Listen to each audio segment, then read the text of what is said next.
The economist বলছে বাংলাদেশের অন্তর্বর্তী সরকার এক মস্ত বড় ভুল করেছে। সে ভুলটি করেছে তারা গত মে মাসে।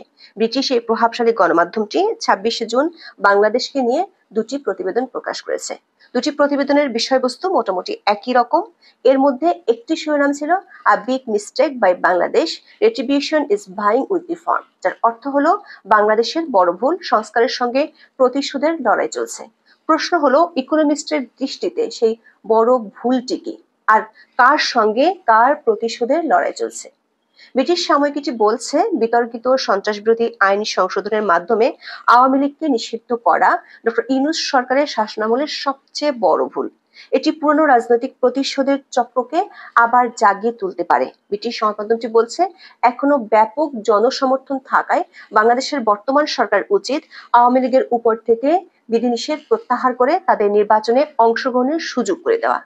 যে ইকোনমিস্ট গত 16ই মে তাদের খবরের শিরোনাম করেছিল পরিবর্তনের পথে বাংলাদেশ, নেতৃত্বে ডক্টর ইউনূস, কিন্তু 1.5 মাসের মধ্যে বাংলাদেশের অন্তর্বর্তী সরকার ও ডক্টর ইউনূসের শাসন নিয়ে গণমাধ্যমটির চিন্তাধারার ব্যাপক পরিবর্তন ঘটেছে। এখন তারা বলছে দেশে আইন শৃঙ্খলা ফিরিয়ে আনা এবং ক্ষতিগ্রস্ত গণতান্ত্রিক প্রতিষ্ঠানগুলোকে পুনর্গঠিত করার প্রতিশ্রুতি দিয়েছিলেন ডক্টর ইউনূস, কিন্তু 11 মাস পর কি সেই প্রতিশ্রুতির কিছুই বাস্তবায়ন হয়নি? গণমাধ্যমটি প্রশ্ন রেখেছে 17,40,00,000 মানুষের এই দেশটি কি তাদের নতুন শুরুর সুযোগকে হাতছাড়া করে ফেলছে? গণমাধ্যমটির সুপারিশ হলো ডক্টর ইউনূসকে প্রতিশোধের নীতি থেকে সরে এসে নেলসন ম্যান্ডেলা হতে হবে, ক্ষমা ও পুনর্মিলনের নীতি নিয়ে কাজ করতে হবে, না হলে আগামী নির্বাচনে আওয়ামী লীগের অনুপস্থিতি গণতান্ত্রিক প্রক্রিয়াকে প্রশ্নের মুখে ফেলবে। বিস্তারিত জানতে চলুন যাওয়া যাক বিশ্লেষণ।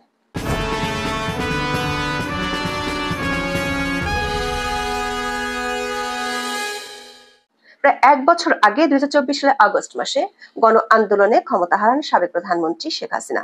চলে যান ভারতে, দায়িত্ব নেন নোবেল বিজয়ী অধ্যাপক মোহাম্মদ ইউনূস। এই আন্দোলন বিশ্বব্যাপী এতটা সাড়া ফেলেছিল যে যুক্তরাজ্য ভিত্তিক সংবাদ মাধ্যম দ্য ইকোনমিস্টের দৃষ্টিতে 2024 সালে কান্ট্রি অব দ্য ইয়ার বা বর্ষসেরা দেশ হয় বাংলাদেশ। 19 ডিসেম্বর প্রকাশিত প্রতিবেদনে এই তথ্য জানানো হয়েছিল। তখন ইকোনমিস্ট বলছে 2024 সালে বাংলাদেশে ঘটে যাওয়া রাজনৈতিক পট পরিবর্তনকে যোগ্যতার মাপকাঠি হিসেবে নেওয়া হয়েছে। বছরটিতে বিজয়ী দেশ হচ্ছে বাংলাদেশ। গত 10 মাসে ইকোনমিস্ট বাংলাদেশকে নিয়ে যতগুলো স্টোরি করেছে সবগুলোতে ডক্টর ইউনূস ও তার সরকার নিয়ে ইতিবাচক মনোভাবই ছিল। গত বছরের 13ই নভেম্বর প্রতিবেদনে বলা হয়েছিল অভ্যুত্থানের পর বাংলাদেশ এখন শান্ত বা স্টেবল। এমনকি গত 16ই মে যে প্রতিবেদনটি প্রকাশিত হয় তাতে বলা হয়েছিল রাজনৈতিক পট পরিবর্তনের পর বাংলাদেশ যে নতুনত্বের দিকে যাচ্ছে তাতে নেতৃত্ব দিচ্ছেন অধ্যাপক ইউনূস। কিন্তু মাত্র 1.5 মাসের মধ্যে ইউনূস ও তার শাসন ব্যবস্থা নিয়ে সুর পাল্টে গেছে সংবাদ মাধ্যমটির। 26শে জুন ব্রিটিশ গণমাধ্যমটি বাংলাদেশকে নিয়ে দুটি প্রতিবেদন প্রকাশ করেছে। দ্য ইকোনমিস্টের এডিটোরিয়াল পলিসি অনুযায়ী এটি খুবই রেয়ার ঘটনা, কারণ খুব বেশি বড় ধরনের ঘটনা না থাকলে এই সংবাদ মাধ্যমটি একই দিনে একই দেশ নিয়ে দুটি প্রতিবেদন প্রকাশ করে না। এমনকি 5ই আগস্ট শেখ হাসিনা পতনের পরেও তারা একই দিনে দুটি খবর প্রকাশ করেনি। 26শে জুন প্রথম প্রকাশ করা প্রতিবেদনটির শিরোনাম ছিল a big mistake by Bangladesh. এই প্রতিবেদনটিতে বলা হয়েছে অন্তর্বর্তী সরকারের 11 মাস পার হলেও পরিস্থিতি এখনো উত্তপ্ত, রাজনৈতিক বিক্ষোভ চলছে, অনেক রাজনীতিবিদ প্রতিপক্ষের সঙ্গে সংঘাতে জড়িয়ে পড়ছে, তারা সমঝোতার পথে হাঁটতে অনিচ্ছুক। অন্যদিকে শেখ হাসিনার দল আওয়ামী লীগ বর্তমানে নিষিদ্ধ। মার্কিন সহায়তা হ্রাস ও শুল্ক আরোপ বাংলাদেশের উন্নয়নকে হুমকির মুখে ফেলেছে, আর দেশের সবচেয়ে বড় প্রতিবেশী ভারতের সঙ্গে সম্পর্ক সংকটে। এখন প্রশ্ন উঠেছে 17,40,00,000 মানুষের এই দেশ কি নতুন সুযোগটিও নষ্ট করে ফেলবে? তবে মোহাম্মদ ইউনূস বলেছেন তার পরিকল্পনা সঠিক পথে আছে। সম্প্রতি দ্য ইকোনমিস্টকে দেয়া এক সাক্ষাৎকারে 84 বছর বয়সী ডক্টর ইউনূস বলেছেন বাংলাদেশিরা যে গভীর সংস্কারের প্রত্যাশা করছে তা বাস্তবায়নের সময় লাগবে। ইকোনমিস্টের এই প্রতিবেদনটিতে বলা হয়েছে অর্থনীতির ক্ষেত্রে ডক্টর ইউনূসের সরকার কিছু ভালো খবর পাচ্ছে। আইএমএফ, এডিবির মতো প্রতিষ্ঠান থেকে ঋণ পাচ্ছে, প্রবাসী আয় ইতিবাচক প্রবাহ রয়েছে, বৈদেশিক মুদ্রার রিজার্ভ বেড়েছে, মূল্যস্ফীতির হার আশাব্যঞ্জক না হলেও কমছে। কিন্তু রাজনৈতিক স্থিতিশীলতার কূটনীতি এই দুই ক্ষেত্রে ডক্টর ইউনূস কার্যত ব্যর্থ হচ্ছে। কূটনীতির ক্ষেত্রে ডক্টর ইউনূসের চীন ও পাকিস্তান প্রীতি বাংলাদেশের জন্য আঞ্চলিক শত্রুতা বাড়ানোর আশঙ্কা করা হয়েছে প্রতিবেদনটিতে। দ্য ইকোনমিস্ট সরাসরি বলেছে, ইউনূস সরকারের বৈদেশিক নীতি নিয়ে সংশয় সৃষ্টি হচ্ছে। ডক্টর ইউনূসের চীন সফর, চীনের কাছ থেকে J-10C ও JF-17 মডেলের যুদ্ধবিমান কেনার পরিকল্পনা, পাকিস্তান, চীন ও বাংলাদেশের প্রথম দ্বিপাক্ষিক শীর্ষ সম্মেলন দেশটির সাথে ভারত ও আমেরিকার সম্পর্ক ক্ষতিগ্রস্ত করছে। পরিস্থিতি বিবেচনায় ইকোনমিস্টের মূল্যায়ন হলো, বড় কোনো প্রতিবেশী থেকে বিচ্ছিন্ন হওয়ার ঝুঁকি রয়েছে বাংলাদেশের। এরই মধ্যে ভারত ও বাংলাদেশ উভয়ই কিছু বাণিজ্যিক সুবিধা বাতিল করেছে। আবার চীনমুখী সম্পর্ক বাংলাদেশ যুক্তরাষ্ট্র সম্পর্কের জন্য নেতিবাচক হতে পারে বলে ধারণা দ্য ইকোনমিস্টের। নির্বাচন নিয়ে অনিশ্চয়তা রয়ে গেছে, অস্পষ্টতা আছে জুলাই সনদ নিয়ে, সরকারের সুবিধা নিয়েও এনসিপি জনসমর্থন আদায় করতে পারছে না।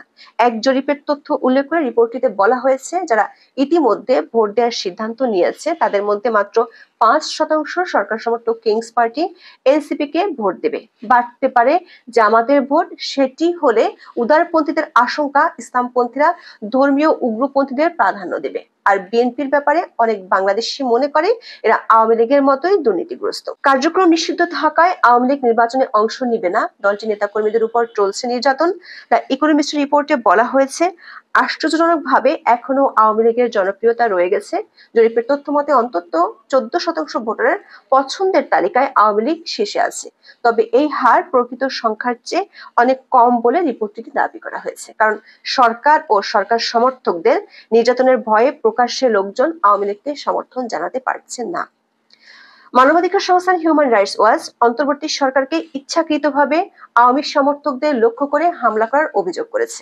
অন্যদিকে সবশেষ রিপোর্টটির শিরোনাম ছিল, banning the opposition is no way to revive Bangladesh democracy, যার অর্থ হলো বিরোধীদের নিষিদ্ধ করা বাংলাদেশের গণতন্ত্র পুনরুজ্জীবিত করার উপায় নয়। এই রিপোর্টটিতে বলা হয়েছে, ডক্টর ইউনূস দেশে গণতন্ত্র ফিরিয়ে আনার প্রতিশ্রুতি দিয়েছিলেন, তবে প্রায় 1 বছর হয়ে গেল এখনো ভারসাম্য প্রচেষ্টার নিক্তিতে ঝুলে আছে বাংলাদেশ। এই রিপোর্টটিতেও আগের রিপোর্টটির মতো অর্থনীতি এবং কূটনীতি নিয়ে একই ধরনের তথ্য দেওয়া হয়েছে। তবে এই রিপোর্টের সবচেয়ে গুরুত্বপূর্ণ অংশ বলা হয়েছে, চলতি বছরের মে মাসে অন্তর্বর্তীকালীন সরকার সম্ভবত বড় ধরনের ভুল করেছে। তারা দেশের অন্যতম প্রধান রাজনৈতিক দল আওয়ামী লীগের কার্যক্রম অনির্দিষ্টকালের জন্য নিষিদ্ধ ঘোষণা করে, ফলে দলটি আগামী নির্বাচনে অংশগ্রহণ করতে পারবে না। এতদিন যে আশা ছিল আওয়ামী লীগের কর্মীরা রাজনীতিতে সক্রিয় হয়ে নতুন করে ফিরে আসার আন্দোলন গড়ে তুলবে, সে সুযোগ হারিয়েছে তারা।